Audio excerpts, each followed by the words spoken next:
On this episode of Guys Talking Sports, we talk about the game one debacle, of course, again, Julian Smith and the Cleveland Cavaliers and their disastrous run during the championship. We also discuss potential trade spots or landing spots for free agency, upcoming NBA, and we also talked about Colangelo and the burner accounts of Twitter.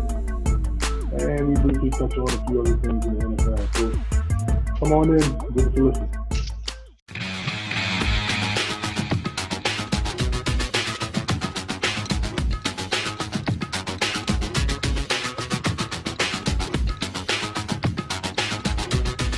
What's up, everybody? And I'd like to welcome you guys to another episode of Guys Talking Sports. I'm here with my co-host, Al. E. What's good, fellas? What's good? Another day, living the dream. I'm on a caffeinated high, so I'm ready to get started. I'll pass some of that caffeine love this way because this water sure as hell ain't helping me.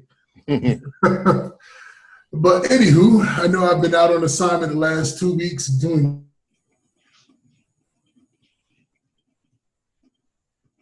It did it again. What just happened? It flickered again.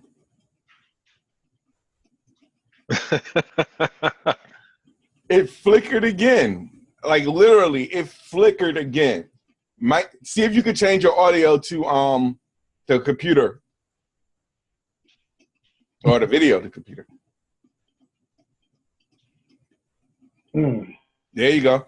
There you go. You hear me now? Yeah. I mean, it's not as crystal clear, but definitely can hear you now. Okay. All right. So, as you can see, the Thursday night shenanigans and the jinxing that's been going on, so we need to limit these Thursday nights, get back to our regular scheduled days. Man, you gotta start smoking them trees, man. It's what gets me through.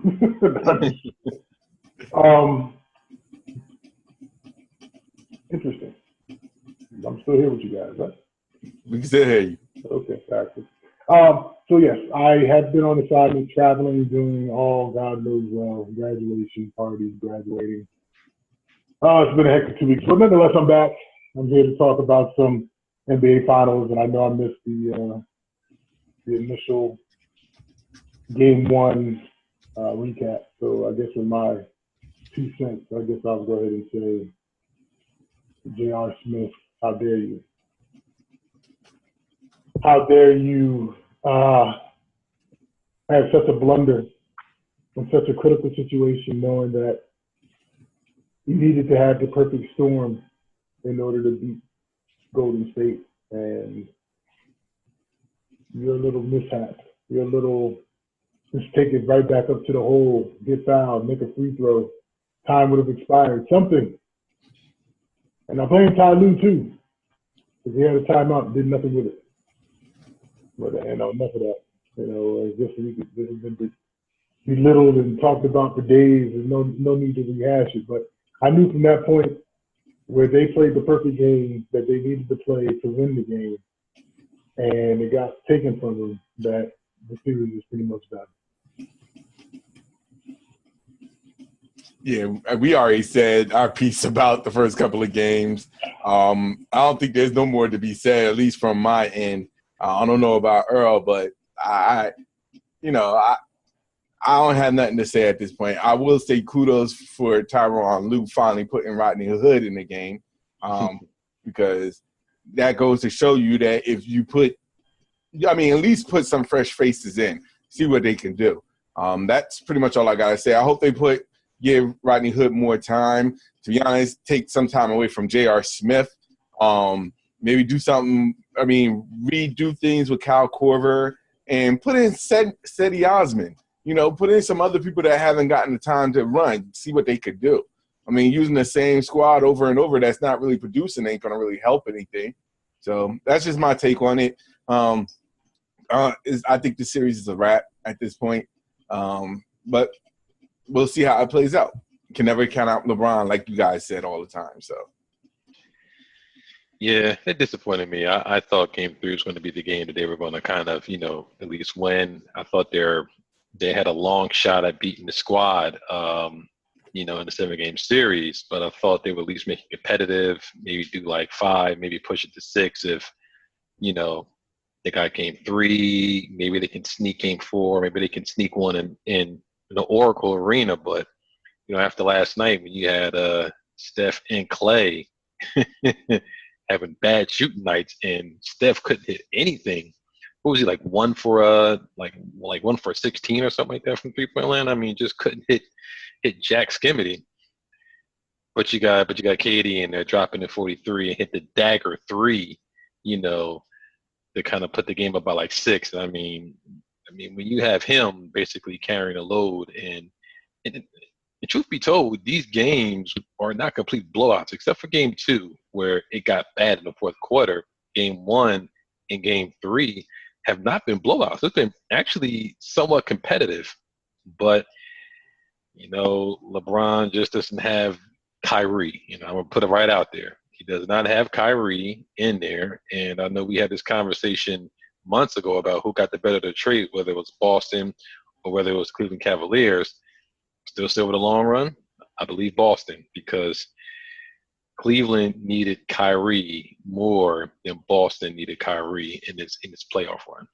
And I think if Boston would have made it to the finals, I think it would have been much, much more competitive, because Boston is definitely a much better defensive team than Cleveland is, and would have been able to front and not let them slip them picks, have those, open lanes to the hole. So, I mean, I'm with you, Ace. It's a wrap. Maybe they try to wrap it up in the Cleveland home court, and maybe LeBron has another 50-point game to get him over the hump, and then they're going to lose an Oracle. I can't see them coming back from 3-0 beating this squad. I mean, he's came back from 3-1, but he had Kyrie. He ain't got him now, and the guys he got on that bench in that squad. Well, here's the question I have for you. And again, this brings back to my whole thing. LeBron is going to be LeBron no matter what. So you're basically telling me that right now you don't have any trust on the rest of his teammates to at least get one game win out of this series? I think they can get one game. I think they might get game 4. I think that Golden State has a tendency, no matter who they play, to just have those wood games where it's just a crapshoot, and they just come out there flat, and they get blitzed, and they just give it up. So I can definitely see them having that clunker game 4. LeBron stays off being swept, on his own home court, and then they go to Oracle, and the ceiling falls on them, and and that's it. I think they can get one out this. They should be able to get one, because if not, if he gets, we can get to that later. But if he gets swept, Lord, I mean, they're already covering for him right now. But if the man gets swept, What do you think, Ace? I said they're gonna get swept.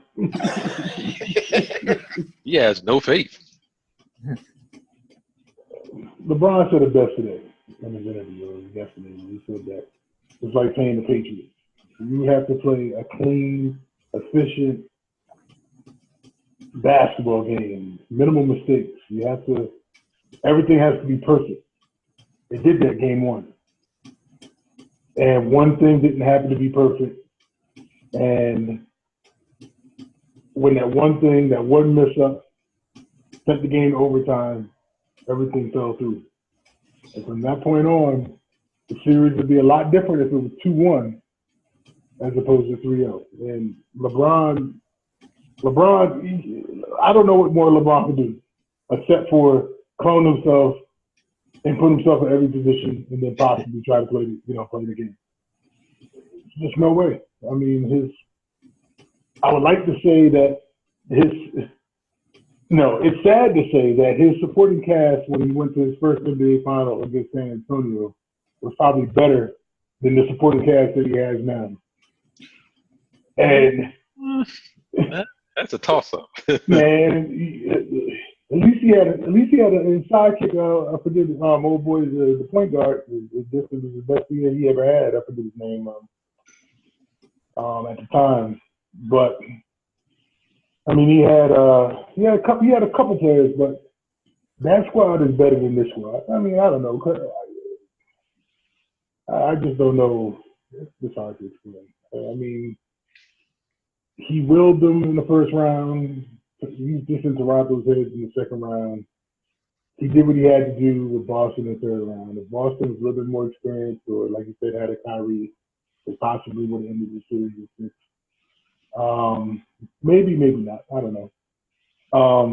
But this time around, he doesn't even necessarily need 2 sidekicks. Man, he just needs somebody that's gonna step up for him. At least one different person every game. He hasn't had that. I mean, he needed Jeff Green type of performance in Game 7 versus Boston. He needed somebody like that for every game in this series. And even with that, there's no lock that Cleveland can sit there and pull off a game. It's unfortunate. He need not play Golden State in the finals anymore. That's what it is. Well, then I blame Chris Paul for getting hurt. Because Houston probably would have won that series if Chris Paul didn't get hurt. To be honest, I don't think it wouldn't matter who came out the West. I think the way that whoever came out the West would end up with the same result, whether it was Golden State or whether it's Houston. Yeah, I may think that Cleveland would have a better chance of beating Houston. I don't think so. I think if Houston would have made it in the finals, I think that it was come out with the same results in 4 or 5 games tops. I agree, but it's evident to see that in Houston, when they're not knocking down threes, they're just not an efficient squad. I mean, yeah, they still get points. No, but their defense will lock it down, and I think to be honest, I think they're a better defensive team than Golden State. Me personally, I got to if anything, I got to give Cleveland some credit because they've been playing better defense in the postseason than they did all regular season. Are you serious? Wait. Cleveland is not known for their defense. I'm sorry. Exactly. I'm just saying they're playing better defense now in the postseason than they did regular season. And the only reason why they're playing better defense. The only reason why they're playing better defense is because of the Eastern teams that they played against in the playoffs. Like this, don't get it. Cleveland is an average defensive team. They're not good by any stretch of the mean, and that's including with LeBron James there. They're maybe getting their act together, but they were poor. Now they're average. They're not good. They're average. No. I never said they're good. I just said they're playing better defense. Oh, okay. All right. Then I'll concede to that. I'll concede to that. Okay. All right. I'll concede to that. They were piss poor all season, yes. Giving up, I think they were averaging somewhere between 115 and 120. Okay. A game, and I think now they're somewhere between 100 and 105. So, I mean, there's a 15-point swing, and they're playing Golden State. I guess they're somewhere still within that 115, 120 range, I guess, due to overtime and stuff. But,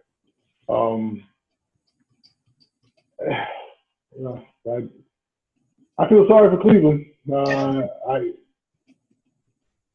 I'm not 100% sure where LeBron might end up. I'd be very hard pressed. Well, not hard pressed to remember. I would be very surprised if LeBron said, "You know what? I'm just going to finish out Cleveland." I don't know. If he wants to stuff his stats and be the leading person in all these categories, and stay at Cleveland. He's all about winning championships. He's, to me personally, in Game 3, you could just see it in his face, on the sidelines in the game, especially when Kevin Durant hit that 3. You could see it in his face.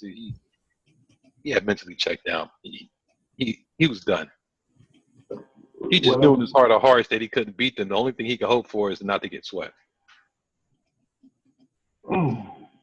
I couldn't believe that the squad that LeBron had with Dellavedova that one year probably was a better squad. The first year they went to the championship against Golden State when both Love and Kyrie was out. From a team standpoint, probably is better than this squad that they have now. Without question. Yeah. Because Dellavedova alone, him by himself, would be, if he was still playing with Cleveland, he would probably be the second argument between the second and third best player after LeBron. Mm-hmm. Like, you would put him in the middle. You would put him in the conversation of the second best player on a Cleveland team between him and Kevin Love. And I guess And that's scary. correct. And Delly thinking that he probably would never be that dude in Cleveland. Decided to go to Milwaukee. And I kind of wish he would have stayed in Cleveland because he really showed his mettle. But I mean, he wanted to get paid, so you can't blame him. Yeah. I was going to say, I thought Milwaukee made him an offer he couldn't refuse. Right. And he's still coming off of it. But, No, a lot of people got paid off of that finals. Like, between Delhi, Timothy Mozgov, there was people that got paid that really shouldn't have gotten paid, but they got paid, are all stressing me. I mean, look at Mozgov, Delhi, Dellavedova, Tristan Thompson now, J.R. Smith. Can make a case for Iman Shumpert. Like, that group of people was really the heart and soul that LeBron was like, yeah, you need to pay these guys. Or with Delhi or Mozgov, they got it because teams saw what they did in the finals. I'm just curious because he got all these other people, paid in contracts. I mean, he went to the racks with J.R. Smith and Tristan Thompson, was barking at, Dan Gilbert for taking so long to give Tristan Thompson a contract, which I thought was he was being very prudent by not giving Tristan Thompson that money. I thought he was being even more prudent by not forking up that cash to J.R. Smith. LeBron James barked at him. He acquiesced, gave him the money, signed these long-term contracts, giving him no cap room. And LeBron James, funny thing, only signed that 1-year extension with the 1-year opt-out fee. So he didn't even commit himself long-term because how are you going to give all those other guys contracts and then you sign a max contract, but you have no money to do anything else? So in my mind, I think he was going to bounce regardless, but you strap Cleveland to the point where he's going to bounce unless they trade him or do a sign and trade and get something in return. But who knows? I mean, his relationship with Dan Gilbert, he might just say, I'm out and walk. And to be honest, that's why I can't feel sorry for Cleveland at this point. I can't feel, I know people, they feel sorry about the roster and everything. I can't because, in all honesty, this is the roster that you guys constructed. I mean, from the jump, you had a team of like Isaiah Thomas, Jay Crowder, all those guys. And then when it didn't work out, instead of them trying to fix the relationship to get everybody on the same page, you end up just completely dismantling the team in mid-season to bring in this team. So, to be honest with you, like, you can't get upset. People can't talk about the roster being not as good. They made this roster. You know what I'm saying? They did everything in their power to get this roster mid-season. So there can't be no complaints when you have these people here who don't have the playoff experience, who are not veterans that you're used to playing with, to try to make it all the way to the finals and win an NBA championship. And to be honest, I give Cleveland kudos for staying pat with not trading that pick that they have in this upcoming draft.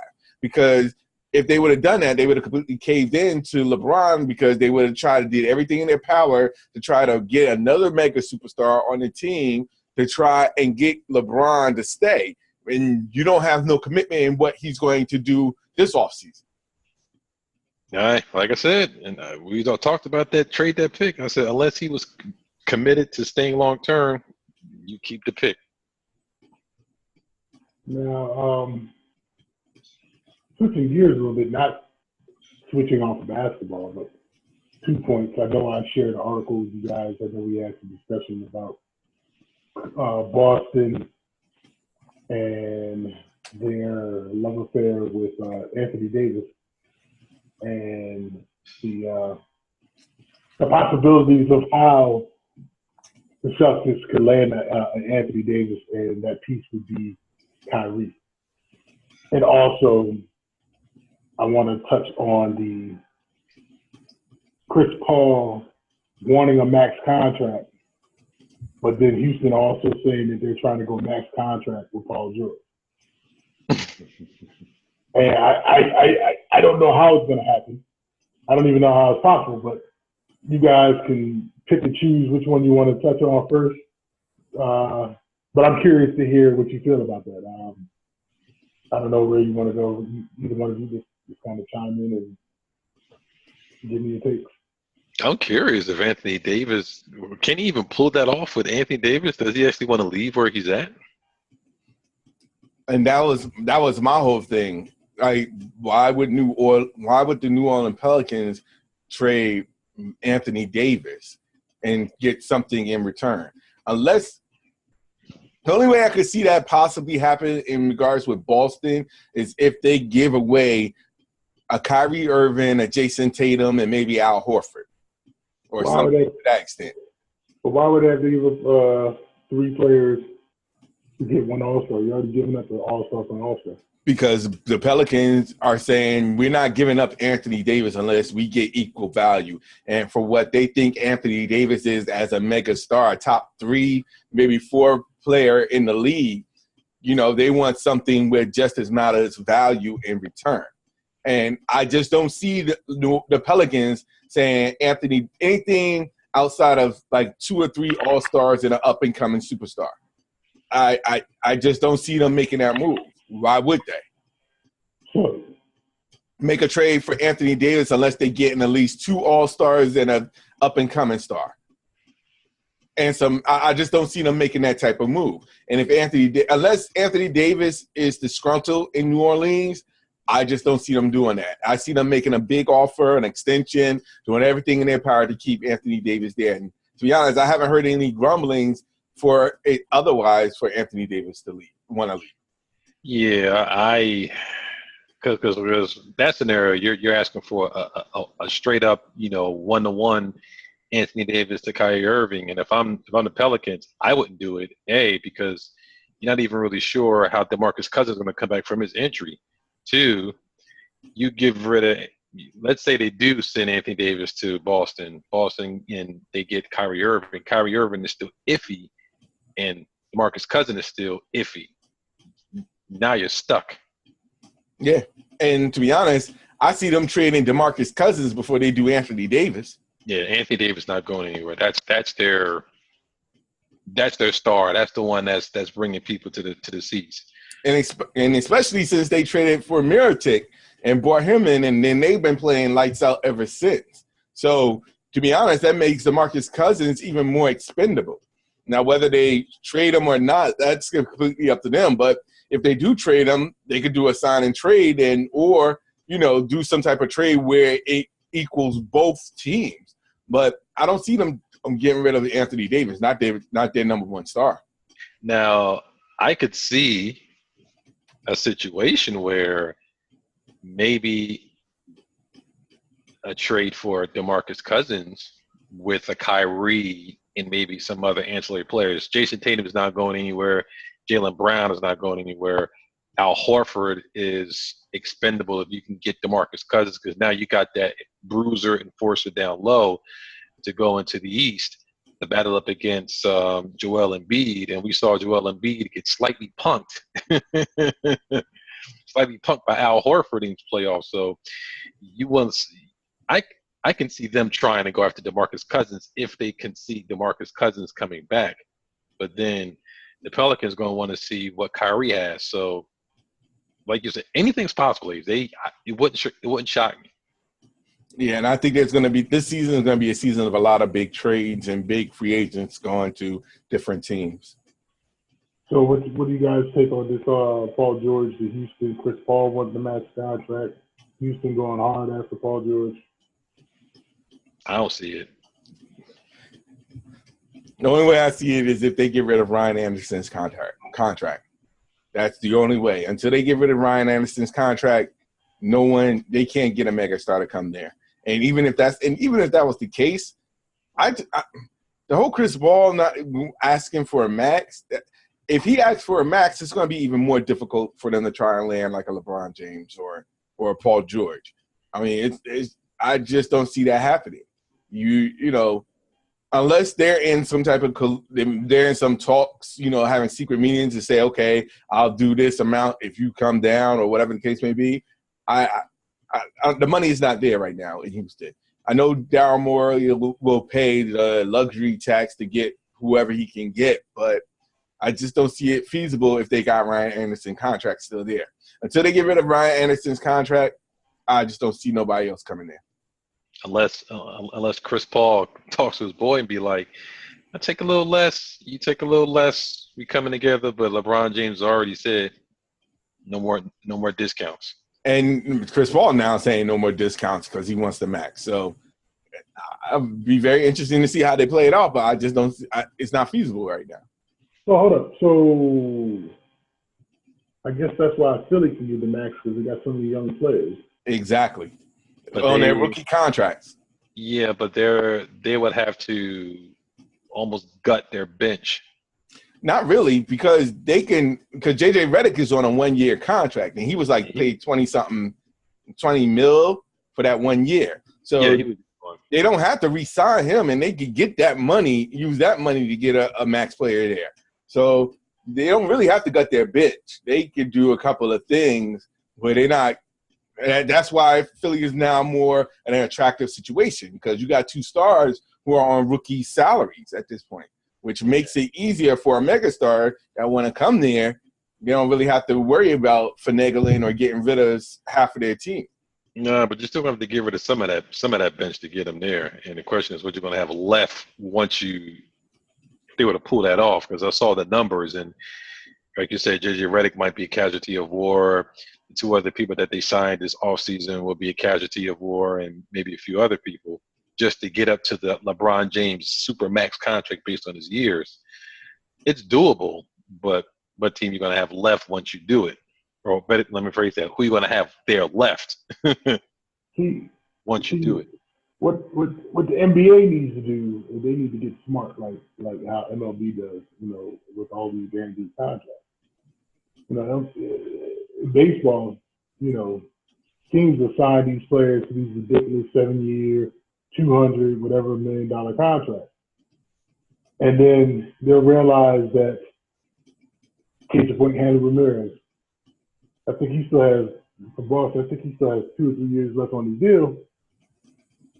I guarantee the way Boston went ahead and did that, you know, if they were giving him $18, $20, $22 million a year, they said, all right, we'll part ways, we'll give you $15 million now, and we're going to backload the hell out of that contract. Meaning they're going to pull up Bobby Bonilla in the Mets, where Bobby Bonilla is still at this time right now. Is he still getting $1 million a year from the Mets?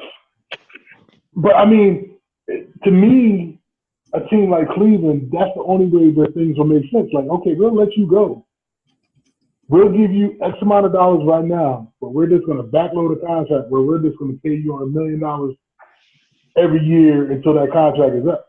But the NBA does have that. That's what the buyouts is for. Because when free agents get bought out of their contract, they whatever amount they do it on a yearly basis until it's completely paid off. And allows them to go to any team that, you know, that they choose. That is true, because wasn't Allen Houston signed that $100 million contract and was still getting paid by the Knicks up until a couple of years ago? Yep. Well, see, and then if that's the case, then Cleveland's going to have to take a hard look in the mirror if they want to sit there and say, you know what, we want to keep LeBron. We want to be able to bring somebody else in. Maybe if Chris Paul wants a max contract, then maybe, hey, look, you got to cut bait with JR, Shumpert, all these other high-priced bums that they have on this squad. And you're going to have to do it that way in order to get these max contracts coming in if Cleveland wants to keep LeBron. But LeBron already knows that it's going to be difficult to move those type of players. That's why he's chose to move himself, which is why he chose the player option that he did. Because once he put them in that position, it's going to be difficult now for any team to say, you know what, I'm going to take a look at J.R. Smith and see if I'm going to trade to get him. Or I'm going to look at Tristan Thompson. His contract maybe at a, maybe high, but I may take a look at. There's no team that's going to look for those guys. To be honest, they're literally stuck with those contracts, or will be stuck at least until the final year of their contract. Well, then that's when you do that. The whole thing you're talking about, the buyout. Yeah. Buy them out, and then you say, "Look, I'm gonna give you guys $2 every other day for the rest of your lives. Get out of here, because I got people we need to You know what I'm saying? They could have the NBA record for the most buyouts in one particular season. Yeah, that's funny. Yeah. But anywho, I know we can sit here and talk NBA forever. I know we're almost coming up with time. I wanted to touch base quickly on something that's slipping my mind at the moment. There's a couple things you could go with. You could go with Bryan Colangelo. You could go with Edelman. I don't know which one you wanted to go with, but it's your choosing. We can talk about Colangelo. I guess we were talking about NBA, so we can wrap up, the Colangelo situation in Philly. I wonder how that will impact their free agency and folks wanting to come in and play with them, with the whole Colangelo thing. With the wife taking a blame, she taking one for the team. She created the burner accounts. But I mean, if dude is shiesty like that, who's to say that other people in the organization just isn't just as shiesty as this dude? So how would this make, first of all, how does it make the players on the actual team right now feel? And then how would it make other individuals who possibly might want to come to them feel, knowing that this was the environment that was going on, even though they might have got rid of it? I actually thought that he might get a pass or whatever, but when I saw the news today that they kind of parted ways, I think that, they're looking at the NBA Finals is almost over, summertime, free agency, draft is coming up in about, 2 or 3 weeks. So from a business perspective, if they're going to do something with Colangelo, they either had to keep him or let him go right now so you can get somebody in place and prepared to hit the ground running for the draft and summer free agency and how do you manage the players. So, I mean, I think right now it's kind of funny because this is the guy that always constructed the Team USAs, and he constructed some damn good Team USAs. So, I mean, a lot of people knew him. A lot of people had faith in him. About his wife doing a burner account sounds a little fishy. That was but we'll go with that. But I think that the Sixers, it didn't seem like they really wanted to, so they definitely did their due diligence, I'm assuming, but I think they had to, and now you just basically try to hire somebody in. I know some names have been out there. It's been Griffin from they got let go from the Cavs, which then brings possibly LeBron into play. Then you have I think it was the vice GM from Boston who they originally went for before they got Hinkie, so he might be in play. So I mean, there's definitely some names out there. So like I said, I think they needed to do it now. They need to get a fresh face in there for the summertime. So you get it now, get your people in place, hit the ground running. Yeah, no, I agree with you on that. I also thought first thing that came to my mind was definitely David Griffin when they did that deal. Two things. The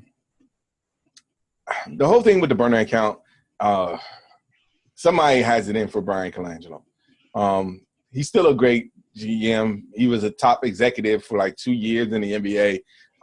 So I really believe that he will have it won't be long before he may take a year off. I really believe it won't be long before he becomes a consultant for another NBA team down the road. I just think that from this standpoint, it's a lesson learned. But somebody definitely had it in for him for all this stuff to be leaked out. So it is what it is. It's a business decision. Move on and hope Philadelphia can bounce back from it. I don't think the players will lose trust now that they know that the organization is going to, handle it the way that they handled it. I thought it took a little bit longer with them, not letting him go or parting ways with Colangelo. But all in all, I think they did the right thing. All right, and last but not least,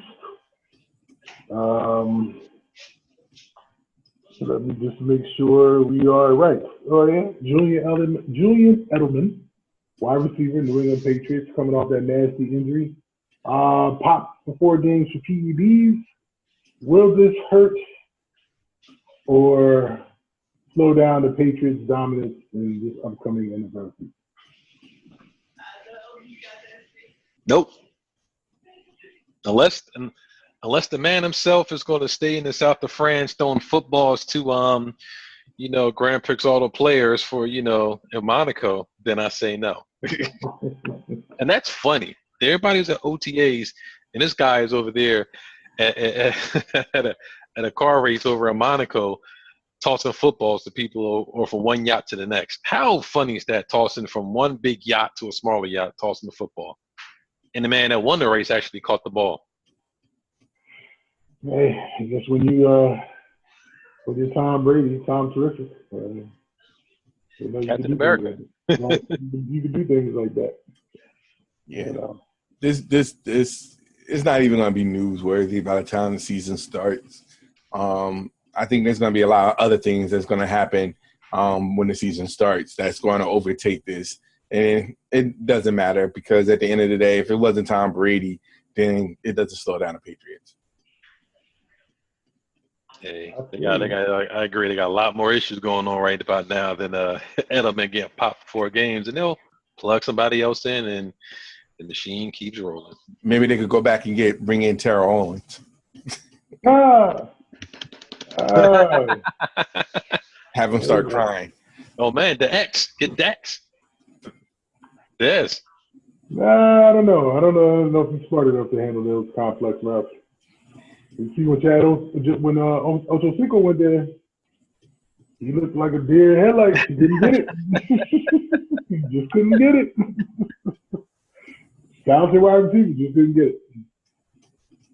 All right, fellas. We do apologize to everybody out there. We experienced some technical difficulties, so it kind of cut it short here a little bit, but we'll be back in full effect next week, running down all of the epic failures of the Cleveland Cavaliers, because by that point, I'm sure they'll be out of the NBA championship. So I'm putting a whole solid shiny nickel to say that they're going to lose tomorrow night. Well, you could drive up about an hour to Delaware, go to Dover Downs, put a little bit of money on it now. No. My luck, they win. But that's the type of luck I have. So I will put my nickel down on the table and say, hey, this is what I'm betting. But fellas, to everybody out there, let folks know where they can reach us so they can let us know how they like us and give us ideas and stuff. Well, okay. Well, you can find me hanging out with Terrell Owens wherever he's going to be at instead of the Hall of Fame ceremony. But on social media, you can find me on Twitter and Instagram. I am Al Qualls. Again, Twitter and Instagram, I am Al Qualls. You can find me hanging out with Hulk Hogan, Scott Hall, and Kevin Nash, the new world order. On the gram and Snapchat at JERoss7. And as always, you can find me on Twitter, CatDaddy1963, CatDaddy1963 on Twitter. So thank you to everybody out there. We really appreciate your support. Please keep the questions and the responses coming in, the suggestions, all the kind words. We really, truly appreciate it. And until next time, fellas, we really appreciate you guys checking out the Guys Talking Sports. One. God bless.